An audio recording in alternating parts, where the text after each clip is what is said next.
Olá, irmãos, a paz. Irmãos, hoje eu quero falar de um livro que eu li, uma bênção, O Vaso Quebrado. Irmãos, esse livro aqui é um livro que ajuda muito a nos entender sobre o sofrimento da vida, né? Porque nós sofremos, qual é o propósito do sofrimento, o que há de bom no sofrimento, né? Porque às vezes nós não entendemos que o sofrimento ele produz algo de bom também. Olha, um exemplo que fala lá em Romanos 8:28 fala assim: e todas as coisas cooperam para o bem daqueles que amam a Deus e que são chamados segundo o seu propósito. Então a Bíblia diz que é todas as coisas, sejam elas boas ou sejam elas más, ela vai nos cooperar para um bem.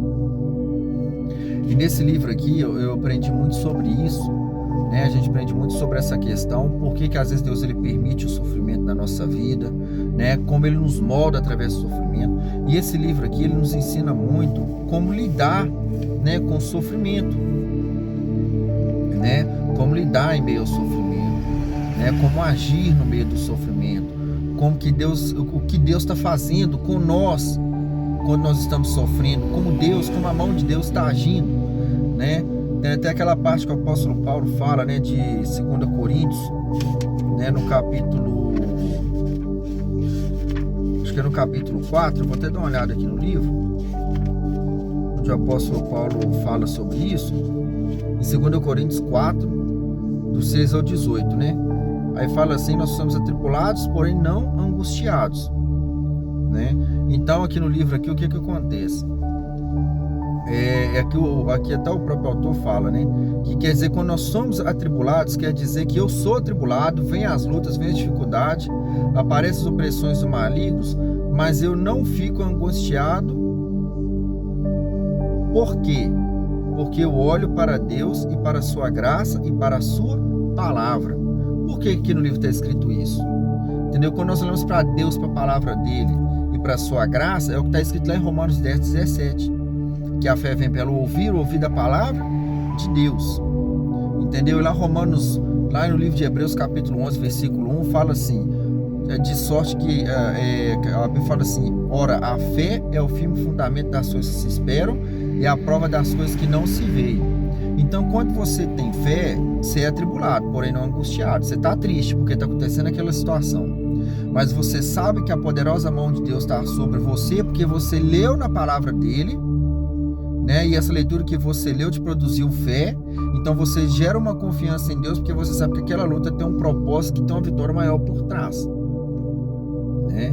Então isso é muito bom, né? Ele até cita essa passagem, né, que o apóstolo Paulo fala de 2 Coríntios, né, que eu li aqui para vocês, que é muito interessante essa passagem, que é de 2 Coríntios do capítulo 4, né, do versículo 6 ao 18.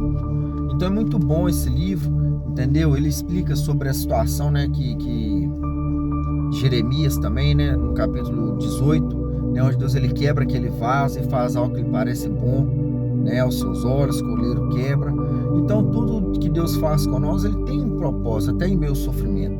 Uma coisa, por exemplo, o sofrimento, ele te gera em você um comportamento que você consegue entender né, o próximo, né? Por exemplo, José ele foi escravo no Egito, ele sofreu, né? Trabalhou muito no sol árduo, mas quando passou aquele período de sofrimento, que Deus o exaltou, que Deus colocou ele, né? Que Deus deu ele uma estratégia do qual ninguém tinha, porque viria a fome, que Deus deu a ele o cargo, né, de governador do Egito, porque foi Deus quem colocou José lá, entendeu? Para ser governador do Egito. O que aconteceu com José? José sabia entender a dor das pessoas que estavam lá sofrendo, entendeu? José sabia entender a dor do próximo, porque ele já foi escravo, né? Já comeu mal, né? Já sofreu, né? Então ele sabia entender. Então o sofrimento ele tem isso. E às vezes todos nós, né, somos Paulo, que temos um velho Saulo dentro de nós que precisa ser travado. E às vezes é em meio ao sofrimento que Deus vai travar esse Saulo que existe dentro de você, esse velho homem, entendeu? Que está te impedindo de fazer a vontade de Deus. Então nesse livro aqui, eu recomendo, irmãos, compra esse livro, entendeu? E Entendeu? E você vai entender muita coisa que você não entendia. Fica na paz aí, que Deus abençoe.